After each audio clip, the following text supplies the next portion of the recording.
North Dakota Senator Kevin Cramer is a member of the Senate Armed Services Committee. Great to have you on here, Senator. Thoughts on the president's remarks there, and where does this go from here? What's the state of Iran right now? So my take of it, and realizing that I don't know everything just because I'm on the Armed Services Committee, but judging from what the president said, judging from the fact that he's probably in the Situation Room right now with his national security team, realizing that we have a number of tankers that are heading that direction, and another a fleet going that direction.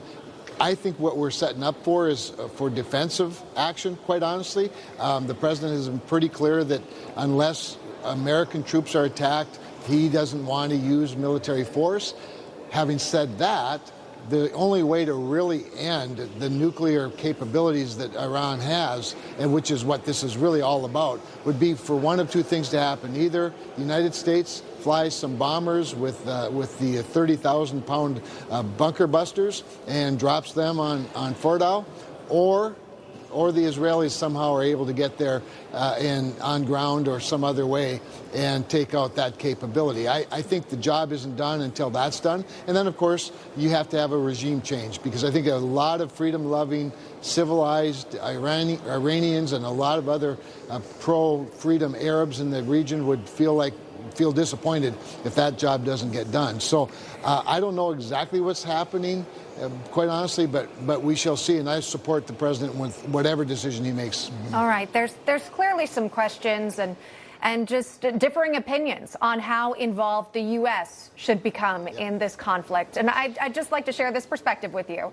Senator Bernie Sanders weighing in on X. He says this, quote, Netanyahu started this war by attacking Iran. He assassinated Ali Shawkani, Iran's lead nuclear negotiator, deliberately sabotaging U.S.-Iran nuclear negotiations. The U.S. must not be dragged into another illegal Netanyahu war, either militarily or financially. Senator, could you maybe speak to that and speak to the concerns of some within the MAGA, America First movement, who doesn't want to get involved in foreign wars? Well, we'd all love to avoid all wars. We'd love to have avoided World War I, except that they started sinking American ships. We'd love to have avoided World War II, except that they came to Hawaii. We'd love to have avoided the war on terror, except that the terrorists attacked the United States. And so preemptively of preventing war, there's nothing wrong with that. In fact, I prefer that to fighting wars in a defensive mode in our own country. Having said all of that, Bernie Sanders could not be more wrong. This was not an illegal Netanyahu war. Iran has stated emphatically that they want to take out Israel and the United States. While they negotiate the terms of a nuclear deal, they keep enriching uranium and preparing nuclear weapons. And when the intelligence gets to the point where they're nearly there with 9 potential nuclear bombs and, of course, the ballistic capability to deliver those bombs, I don't think Benjamin Netanyahu had any choice but to preemptively strike and diminish their capability to do exactly that. Peace through strength is not just a bumper sticker. It is a strategy that works. And you see Benjamin Netanyahu and I think Donald Trump, with Donald Trump's support, carrying that out. Now, that's different than American service members going into a place and attacking. That said, we cannot be naive about Iran's intentions. Clearly, Iran's been weakened here by these attacks. Do you think that Iran will now come to the negotiating table? But President Trump also said that we're far beyond that. What do you think he means by that? Yeah, I think what he means by that is they had 60 days. He gave them a lot of grace and a lot of time. And during that 60 days, they just kept preparing their nuclear capabilities while stalling. And Donald Trump is a patient man, but he's not a fool. And Benjamin Netanyahu doesn't have the luxury of being a fool or patient.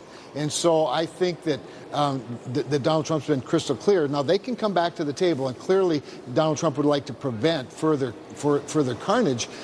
But at this point, they've lost any leverage that they ever would have had, that they ever may have had. And so the terms of a negotiation are very different. I think at this point the negotiations would be around surrender, not around a peace plan, but or certainly not around a ceasefire. So I think President Trump has played this brilliantly to this point, but the stakes are very, very high. If they want to, if the regime wants to step aside and they want to turn over their entire nuclear system to the United Nations and for review and whatnot, I think, Donald Trump would be open to that. I think we'd all be pleased by that. But they don't seem to have any interest in doing that. All right. And we wait to see what happens next. Senator Kevin Cramer, thank you so much for joining us here on National Report. We appreciate it. My pleasure. Thank you. Thanks,